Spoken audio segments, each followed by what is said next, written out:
Ok, donc salut, je vais vous montrer comment utiliser Inkscape, un programme de vectorisation graphique pour les dessins.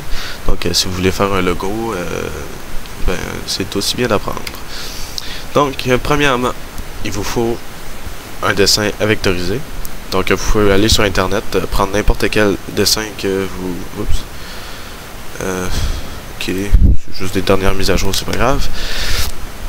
Donc, vous allez sur internet, vous prenez n'importe quel logo que vous voulez. Vous pouvez prendre celui de Torrent 411, vous pouvez prendre...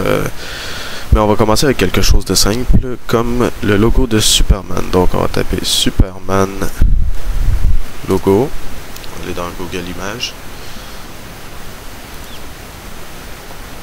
On va en prendre un le plus simple possible pour commencer. Ok, donc on va commencer avec celui-là. Non, pas vrai, il n'est pas assez beau. On va prendre lui. Ok, donc, on copie l'image. On s'en va dans Inkscape.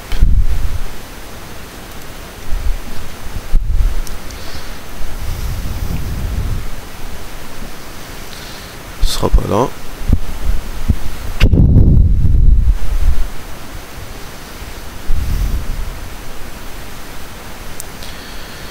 Bon. Ensuite, on va coller l'image. Donc, on a notre image dans Inkscape. Le problème, c'est que présentement, il n'est pas vectorisé du tout. Donc, si on approche, on va voir plein de pixels. C'est pas ce qu'on veut voir. Donc, on va aller directement sur les lignes noires. On va évaluer, mettons, bon, celle-là, il y a environ 1, 2, 3 pixels de large. On va retenir le fait qu'il y a 3 pixels de large. C'est la même chose pour partout. Sauf pour ici, il y en a 2. Non, 3. 3 parce qu'ici, c'est noir quand même relativement. Ok, donc, on retient ça, 3 pixels de large. Là, ce qu'on va commencer par faire, c'est vous montrer l'interface de base. Ok. Pour la vectorisation simple, la seule chose que vous avez besoin de retenir, c'est cet outil-là, qui est un traceur de courbes. Et cet outil-là, qui est fait pour éditer les nœuds et les poignées de contrôle d'un chemin. Ok, comme vous pouvez voir à l'écran. En gros, vous allez comprendre tantôt, c'est que vous allez pouvoir sélectionner les nœuds et éditer la courbure de ce nœud-là, dépendamment de ce que vous voulez en faire. Donc, on va commencer par prendre cet outil-là pour rajouter des nœuds. Donc, on va faire le contour du signe de Superman.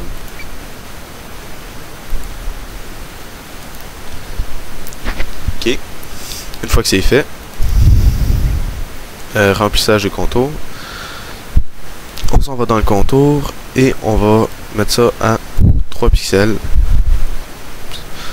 3 pixels de large. Comme ça.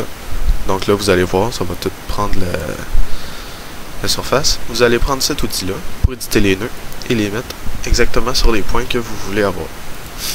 Donc on sélectionne un nœud. On le met exactement sur le point qu'on le veut. On fait la même chose de l'autre côté. Et ainsi de suite.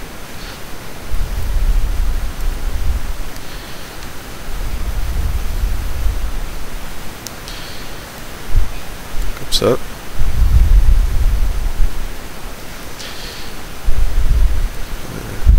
Comme ça. Et c'est tout. Donc vous voyez, on a déjà le contour du signe de Superman qui est vectorisé. Quand on fait pour savoir si c'est vectorisé, vous allez ici, si vous faites un zoom, vous allez voir, il n'y a aucun pixel sur le vecteur en tant que tel. Les pixels que vous allez voir, c'est le dessin qui est en dessous. Donc, maintenant que ça c'est fait, on peut aller faire les images qui sont à l'intérieur. Ok? Et de la manière qu'on va procéder aujourd'hui, c'est on va prendre le vide pour en faire du plein. Vous allez comprendre plus tard. Donc, ce qu'on va faire, on va juste faire les contours ici. Les petits points là, ce trou jaune là, ce trou jaune là, ce trou jaune là, ce trou jaune là. Puis, on va en faire du vide. Bon, en fait, on va faire comme si c'était du vide. Donc, on va commencer par ce petit point là. Il est quand même relativement simple. Comme ça. On peut éditer les nœuds. On va lui dire que c'est 3 pixels. Comme ça. Ok. Maintenant, on peut voir qu'il y a... On peut voir qu'au départ, ici il y avait une petite courbe. Donc ce qu'on va faire, on va sélectionner le vecteur, donc les deux nœuds, et dire qu'on en veut une courbe. Comme ça. Voilà. Donc vous avez un vecteur courbe. OK. Et on va faire ça pour tous les autres chemins. Donc on va prendre celui-là, on va continuer. Ici, c'est une ligne droite. Une autre ligne droite. On va avoir une courbe. OK. Comme ça. Et comme ça. Encore 3 pixels. Et on va aller sélectionner les nœuds et lui dire j'en veux des courbes. Comme ça. Et comme ça. Là, on peut éditer les poignées. En passant, les petites boules ici, ça s'appelle des poignées. Ça sert à éditer des courbes. Donc, on va replacer les nœuds et les courbes sont prêtes. Voilà. Bon, c'est sûr que j'ai un peu plus de pratique que vous autres probablement, donc si vous trouvez que ça va vite, vous pouvez peser sur pause pendant la vidéo, juste écouter la vidéo puis regarder que ça va vite. Ok, donc on y va ici. On en rajoute un là. Donc ici, c'est encore juste des lignes droites. De la manière qu'on va procéder ici, on rajoute un là. Il y a une petite ligne droite là. Là, ici, il y a beaucoup trop de courbes pour qu'on en fasse avec juste deux nœuds. Donc on va rajouter un nœud ici, un nœud ici, et un nœud là. Et on va finir l'ensemble de vecteurs. Ok, donc là on va aller mettre ça à 3 pixels de large.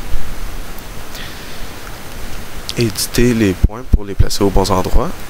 Comme ça. Là, je vais vous montrer une petite technique que j'ai découvert. Ok, c'est pas nécessairement moi qui l'ai créé, mais Inkscape le montre pas dans ses tutoriels. Donc, vous sélectionnez ça, vous faites comme à l'habitude, vous dites que c'est une courbe. Mais là, vu que cette courbe-là ici, c'est la résultante de cette droite-là, on va aller sélectionner ce nœud-là, comme ça, et lui cliquer sur le bouton pour rendre nous les nœuds sélectionnés. Ça va faire en sorte que on ne pourra pas faire pivoter la poignée. Et ça va faire en sorte que ici, le vecteur, il va être doux. Dans le fond, la courbure va partir d'une ligne droite et va aller doucement vers une courbe. Comme ça, on peut le raccourcir un peu et le tasser et l'allonger ici. Voilà. Donc vous voyez, ça va faire un vecteur doux et on peut faire exactement la même chose ici. Donc, on lui dit, c'est une courbe. Et celui-là, ce nœud-là, va être doux. Comme ça. On peut le l'éloigner un peu. Voilà. Ici, on va lui cliquer ici. Comme ça. Et rajouter des nœuds ici aussi. Ok. Ça va faire en sorte que on va faire pivoter les deux poignées pour faire en sorte que ce soit relativement symétrique. Ok.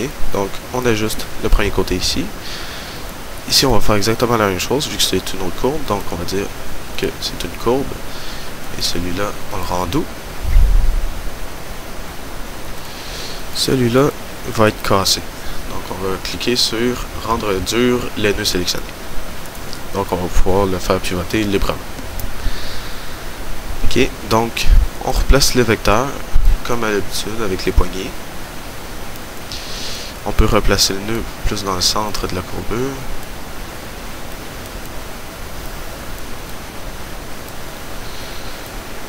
Comme ça. Oups. Okay. Voilà. Ça semble correct.